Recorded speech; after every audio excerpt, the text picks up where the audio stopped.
Just leaving Portsmouth Harbour. You seldom see it as calm as this, but there's not a lot of wind. But the forecast is for it to fill in a bit, so we're just going to motor out and see what happens.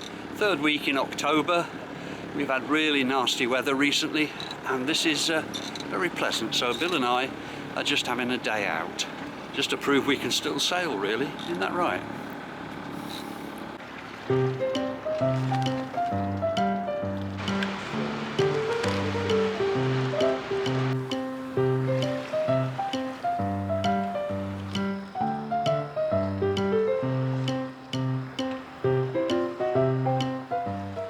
After a morning of virtually no wind at all, we've now got 11-12 knots and we're clipping along about 4 knots, actually making our way against the tide instead of being carried back to Portsmouth as we have for the last hour.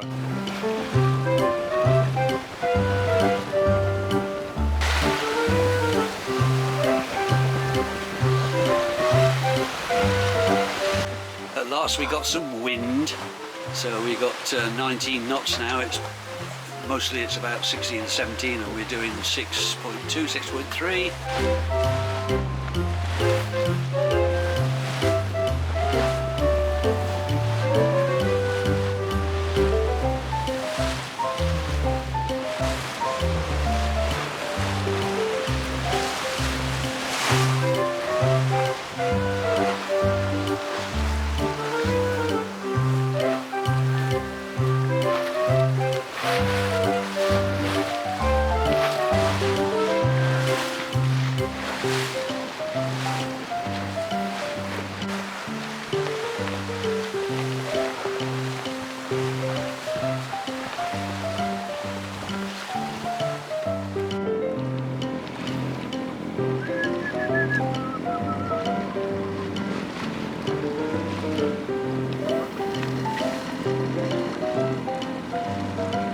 Smile.